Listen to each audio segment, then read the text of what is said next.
Maintenant, pour faire un parallèle, si vous voulez, entre l'Apocalypse chapitre 12, versets 7, 8 et 13, et Isaïe 14, versets 12 à 14, on trouve un parallèle intéressant. Ça dit ceci, c'est « Te voilà tombé du ciel, astre brillant ». Et c'est vraiment Satan ou Lucifer se proclame, lui, comme étant un astre brillant. Et les astronomes vont appeler Vénus l'astre brillant du matin. Ici, on a un astre brillant, fils de l'aurore. Voyez-vous la comparaison, parce que Satan ou Lucifer est jaloux de Jésus. Il veut se proclamer, il veut prendre la place, toujours de prendre la place de Jésus. Eh bien, astre brillant, fils de l'aurore, tu es abattu à terre.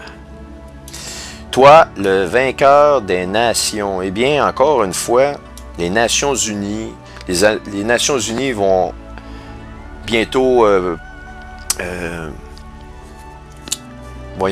partir un vote pour l'État palestinien. C'est vraiment les Nations Unies qui sont derrière ça.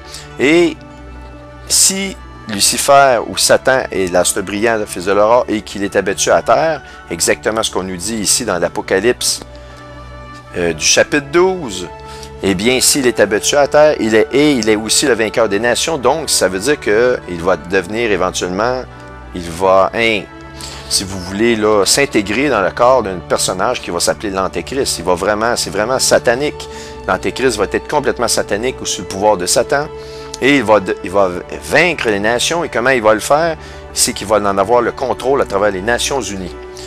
Et donc, on continue. Il est dit, tu disais en ton cœur, je monterai au ciel. J'élèverai mon trône au-dessus des étoiles de Dieu. Je m'assiérai sur la montagne de l'assemblée à l'extrémité du septentrion. Je monterai sur le sommet des nuées. Je serai semblable au Très-Haut. Eh bien, c'est ça qui s'est passé avec Satan ou Lucifer. Il a voulu montrer à Dieu qu'il pouvait être aussi gentil, aussi fin, aussi intelligent que lui. Il a voulu prendre la place du Très-Haut. Et par ce fait, il a été chassé. Et sauf qu'il l'a amené avec lui parce qu'il est très puissant comme ange. C'était l'ange le plus puissant. Et même le plus bel ange qu'il y avait à l'époque, avant son premier péché. Et il a amené avec lui le tiers des anges de la création dans sa tromperie. Et ces anges-là sont devenus des anges, des démons, des anges déchus, si vous voulez. Et je vais bientôt vous montrer des vidéos de manifestations d'OVNI. Actuellement, c'est en montée en flèche partout dans le monde. Et vous devez savoir qu'au niveau de la science, lorsqu'on a 30 observations, eh bien, on en élimine normalement la moitié, parce que la moitié, ça peut être des raconteurs. Et après ça, on regarde les 15 qui restent, on en élimine encore 50%.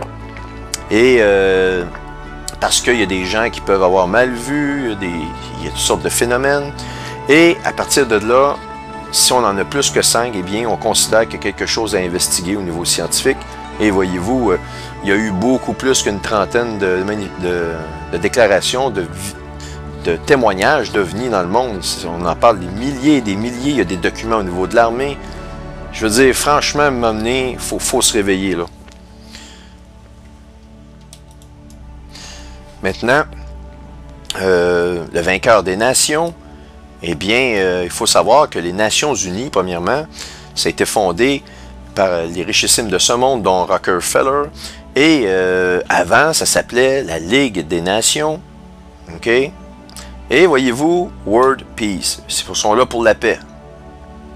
Et éventuellement, bon, ils sont arrivés en sauveur par la guerre 1945.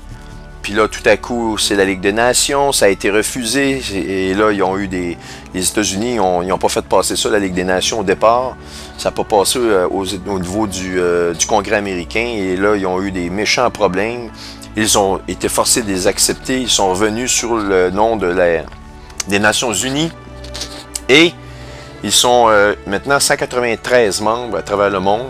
Et je pense qu'ils en ont même mis le chiffre que je vous donne n'est peut-être pas tout à fait à date. Mais ils en ont peut-être ajouté, mais vraiment tous les pays se sont ralliés aux Nations Unies. Et il faut savoir que c'est une compagnie, c'est quelque chose de privé. Ça n'a rien à voir, ils n'ont aucun intérêt avec les politiques des pays. Le but, c'est de rallier les politiques pour en prendre le contrôle. C'est seulement ça. Et ça fait référence à la phrase célèbre des sociétés secrètes qui est Ordo ab Chaos, qui veut dire Order out of chaos, qui veut aussi dire l'ordre à partir du désordre, c'est-à-dire qu'ils ont fomenté la guerre, la Deuxième Guerre mondiale, ils l'ont financé, ils ont financé Hitler, ils ont organisé ça. Un coup que la guerre est là, le monde, écoutez, ils croyaient même que c'était la fin du monde. Ah, ils arrivent comme des sauveurs, au nom de la paix. Vous allez voir le Peace and Security bientôt, la paix et sécurité. Ils arrivent au nom de la paix, et c'est la Ligue des Nations tout à coup. Eh bien, aussitôt que vous voyez un organisme qui est là pour le bien du monde, eh bien, regardez bien, c'est des grosses corporations à gros dollars qui sont derrière ça. Et je peux vous dire qu'ils ont un agenda second. Ils ont un agenda qu'ils montrent, un front qu'on appelle, un agenda primaire qu'on croit être, mais ils ont un second agenda beaucoup plus sombre. Lorsque vraiment l'avènement du nouvel ordre mondial vont vraiment, quand le nouvel ordre mondial va arriver, eh bien bien des gens vont être surpris de voir que certains organismes qui étaient là pour leur protection apparente, eh bien, c'était finalement d'autres choses.